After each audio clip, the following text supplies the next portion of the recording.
Nakakabahala po ang pagtatae o scouring sa ating mga bagong silang na biik. Ngunit huwag po kayong mag-alala, narito na ang Tripulac Pig Doser. Ang Tripulac Pig Doser ay special na ginawa para gamutin at kontrolin ang neonatal scouring o pagtatae sa mga biik.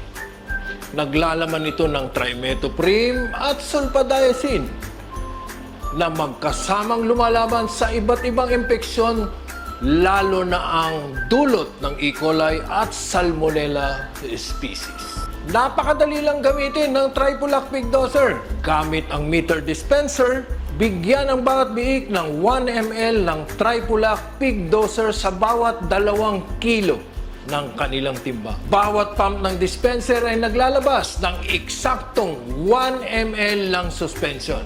Kaya sigurado ang tamang dosage para sa inyong mga biik. Ulitin ang pagpapainom ng gamot araw-araw o hanggang 2 araw pagkatapos mawala ang mga sintomas ng pagtatae. Kaya para sa mabilis at epektibong paggaling ng inyong mga biik mula sa scouring, pagkatiwalaan ang Tripulac Pig Doser. Tripulac Pig Doser, mabilis na lunas sa pagtatae ng biik. Tripulac Pig Doser, iba ang ginhawa basta walang diarrhea.